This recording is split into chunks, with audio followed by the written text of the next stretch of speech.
Hey guys, welcome back to a brand new video here on the channel. Today it is a very nostalgic unboxing video. This one is going to hit you right in the 90s nostalgia feels. Who remembers the film Small Soldiers from 1998? To me, Small Soldiers is one of those films where I'm so glad we never got a sequel, a spin-off, a prequel, origin story, anything. What we got in 1998 to me was perfection. I think it came out at just the right time in the 90s. It was directed by creature feature extraordinaire Joe Dante, who we know from Gremlins 1 and 2. This is essentially like Gremlins, but instead of Mogwais, we have the Commando Elites and the Gorgonites. So we have the Commando Elites headed by Major Chip Hazard, voiced by Mr. Happy himself, Tommy Lee Jones. And then we have the amazing Archer from the Gorgonites, voiced by the legendary man himself. That's right, Skeletor, Frank Langella. And apart from that, you've also got Kirsten Dunst, you got Phil Hartman, you've even got Frankenstein, horrific looking Barbies in this film. But what always stood out to me and a lot of people were those incredible puppets by Stan Winston Studios. Like I said, we had the Commando Elites, we had the Gorgonites, and even the Barbies. Now, when it came to merchandise for Small Soldiers, there was like bugger all. And what we got wasn't exactly the greatest, especially back then where you think they'd do high-end replicas like a small run. There are murmurs that back in the day, Stan Winston did do like a limited release of some of the puppets, but I have never seen any in existence. But today I'm here to show you something very, very cool, and that is readily available. Now, this piece in particular comes courtesy from Daniel Bates, who has the Nostalgia Guys. It's a website where you can find some very cool items that technically have screen use lineage for that matter. So what I'm going to do is show you guys what's on the table. It's in pieces. We're then going to come back to this angle. I'm going to put him together and show you guys this piece in all its completed glory, and also the history on how this particular piece came to be. Okay, so what I have here is a kit of 3D printed resin pieces. So we're going to start off with also this nice little touch right here. We have the Globotech card with the Gizmo password inside. And you know what that is in reference to at the beginning of the film. We also have a Chip Hazard nameplate here. Again, this is all resin printed. This piece in particular was actually filament printed, like traditionally printed, but then we also have a torso with some spaces for magnets to be included.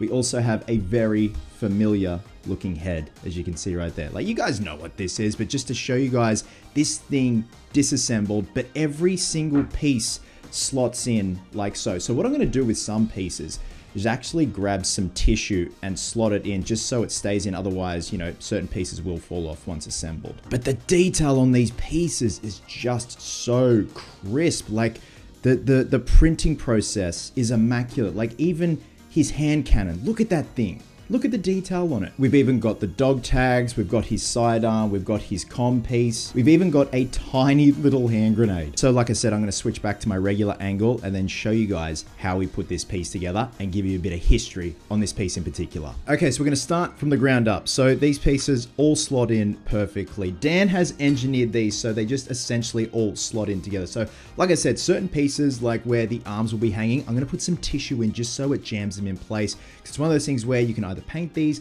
leave them as a raw kit, but you also need to glue them together at some point. Some do actually lock in place, but others just do not want to borrow it, and that's totally fine. So we're just gonna make sure this is on the right side, perfect, like that. Now we're gonna pop this into the groin area. This all locks in like so. Come on, buddy. Come on, buddy. Whoops, come on.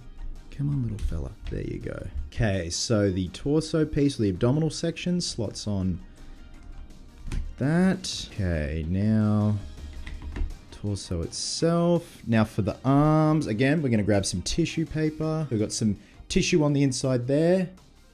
And just really lock the arm in like so. Gloves locked in. That looks good. Okay, looking good. There's that. That arm in. Now I'm just going to go ahead. Now I'm like relying on the viewfinder of my camera, but I'm going to put the dog tags around his neck. Now some pieces do have magnets, like the head does have a magnet, but I also have his comms that also has a magnet in it. So, okay, that goes there. Now where's his hand grenade? Actually, I'll put his sidearm in. Cool. Sidearm goes there. Where the fuck did his grenade go? Ah, there's his grenade. Nameplate. And last, but certainly not least, the head. All right, let's pop this on.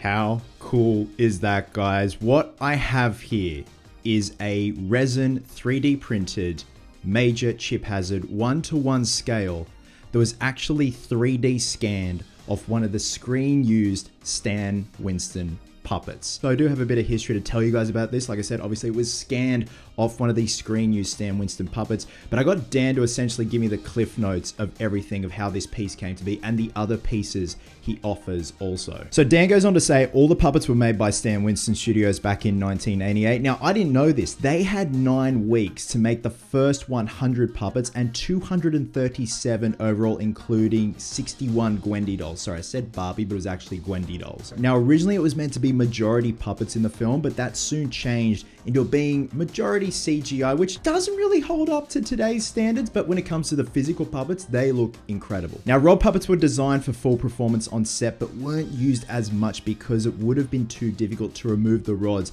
and puppeteers in post-production. So self-contained puppets were only intended for use as background, but ended up being used more than the rod puppets. Now, Dan knows of only 5 chip puppets that are still out there, and I actually had the opportunity to get a screen used puppet from our mutual friend whom Dan scanned his puppet. So we were going to possibly do a trade for my screen used Robin suit, but then it just kind of, I wouldn't say fell through, and then the opportunity came up with Dan and our mutual friend to scan his screen used puppet, which is very cool. So he had them professionally 3D scanned by a guy who has scanned props, objects for Disney and Marvel archives. He then took those scans, split the character into its different pieces and cleaned them up digitally in ZBrush, keeping it as close to the original design as he possibly could. Now, he even sculpted creases and folds where it should be. He took absolutely no liberties in terms of the design and keeping the original aesthetic intact. Now, along with the scan, he had a massive folder of reference of these screen used puppets and like behind the scenes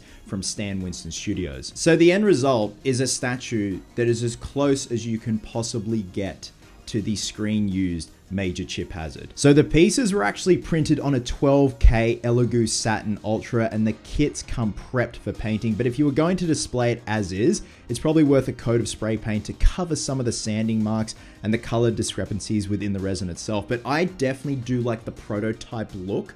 I definitely want to paint it down the line, but for now, I just love a matte gray look at this. It would look great in a display case, or even the boxes from the film, which Dan is actually designing and creating as we speak and as I film this. So like I said about how shoddy the merchandise was back in 1998 when this film came out, I actually was so desperate to have like life-size 1:1 scale replicas of Chip and Archer. I remember buying the bubble bath pieces you could get, and it was as close as you could get to like an accurate looking life-size 1:1 scale Chip or Archer, and that's all I had at the time. And there was even at one point a Chip Hazard that had a completely different costume, like what they did with those Batman figures back in the day with Batman Forever, Batman and Robin. Now Dan also does give you the option of the light up belt buckle. We've got a opaque one, and then we have a translucent resin printed buckle. So if you do put a lighting element in the belt part, you can have it light up green like it does in the film. And there you have it, guys. I just wanted to showcase this beautiful hit of nostalgia. Again, down the road, I would love to paint him, but for now, I love the matte gray prototype look. Now, I will leave the details down below for Dan's website, The Nostalgia Guys. He also does offer Archer as well as some other members of the Commando Elite that have also been scanned off screen used puppets. So again, this is something the 10-year-old me has been desperate for. Like when Small Soldiers came out, the merchandise wasn't exactly on par with what was in the film, and now you have an opportunity to own something that technically has screen used lineage. So with that being said, drop a comment below. Let me know, who is your favorite, the Commando Elites or the Gorgonites? Like, I don't know, always go back and forth between Chip and Archer. Next up, I definitely want to buy the Archer kit from Dan. I think they would look great together, even in the gray. Again, just a prototype look, a simple museum prototype look. You can't go wrong. Love you guts, and I'll catch you in the next one.